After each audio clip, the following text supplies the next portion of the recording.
Nah, hal ini akhirnya membuka dan menguak selebar-lebarnya fakta kegaduhan yang terjadi di tubuh kerajaan Arab Saudi saat ini. Ini informasi pertama. Sebagaimana sumpah Pangeran Khalid dari Jerman dan berkolaborasi dengan para pangeran-pangeran terzalimi lainnya, bersumpah akan melakukan kudeta berdarah di Arab Saudi dalam waktu yang tak lama. Wallahu a'lam. Masya Allah. Jadi kita lihat perebutan kekuasaan sebenarnya sudah ditabuh genderangnya. Ya, genderang perebutan kekuasaan sudah mulai nyata dan menjadi berita dunia. Ya Rabbi bil Mustafa baligh maqasidana.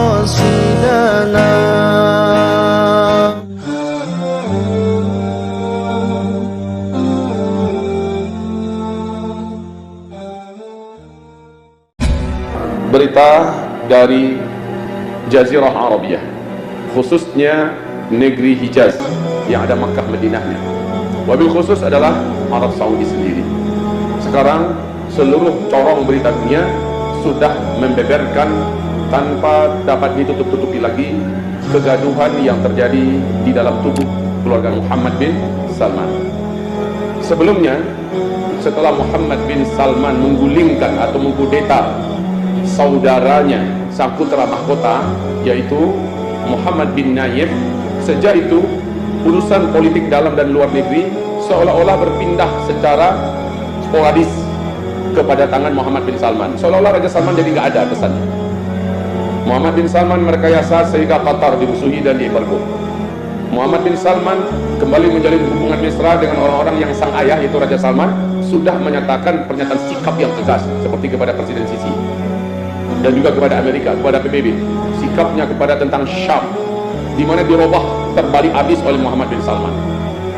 Kemudian apa-apa yang dulu dianggap sangat tabu di Arab Saudi di masa Muhammad bin Salman ini dijadikan sangat welcome, baik masalah pariwisata, masalah budaya, masalah sekularisme, masalah liberalisme, dibuka pintu selebar-lebarnya oleh Muhammad bin Salman. Kemudian ketika sang ibu memberikan kritikan, ibu Muhammad bin Salman, ibu kandungnya, dan memberikan anjuran agar beberapa kebijakan Muhammad bin Salman yang merugikan umat, yang merugikan Islam, serta membahayakan kepada kerajaan Arab Saudi, menjadikan sang ibu harus berada dalam pengasingan sampai sekarang.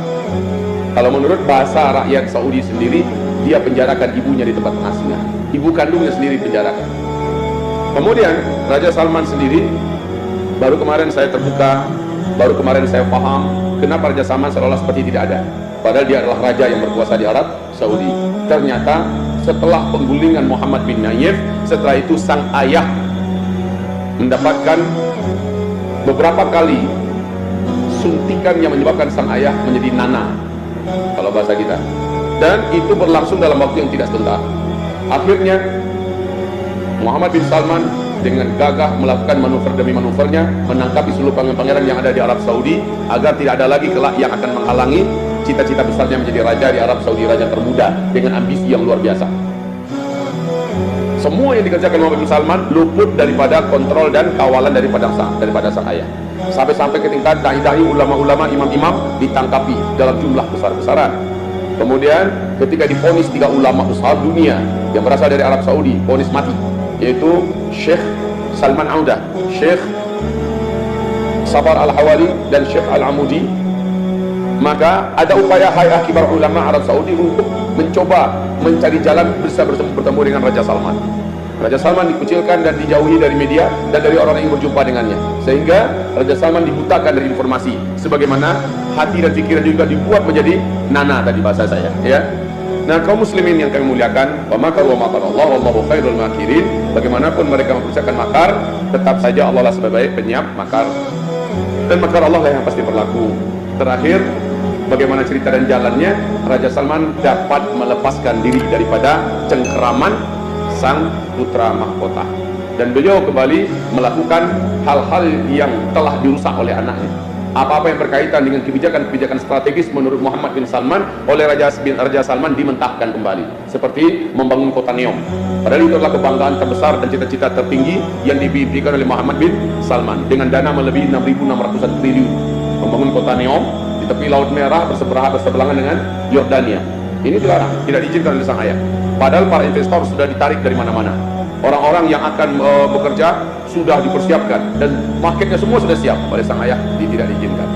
Kemudian ulama-ulama yang sangat dihormati dan dimuliakan oleh Raja Salman kembali dibidik untuk dilepaskan dan dibebaskan. Dan ini sesuatu yang sangat menyakitkan bagi sang putra mahkota.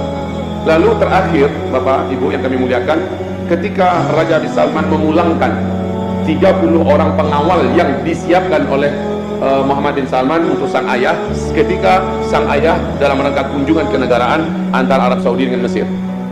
30 pengawal-pengawal pribadi ini suruh pulang. Lalu Muhammad bin Salman dengan intelijennya, dengan pengawal pribadinya mendatangkan 30 orang lain, pas pampresnya yang spesial, khusus, yang betul sudah sangat disaring dan dipercayai untuk mengawal Raja Salman. Kenapa terjadi demikian? Beliau di luar negeri, membunuh Raja Salman di luar negeri. Entah apa cara, entah manuver apa yang akan dibuat, Allahu a'lam.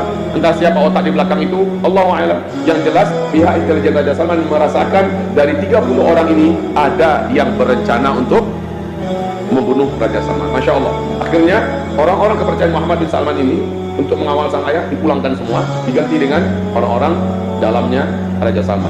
Nah, hal ini akhirnya membuka dan menguak selebar-lebarnya fakta kegaduhan yang terjadi di tubuh kerajaan Arab Saudi saat ini. Ini informasi pertama.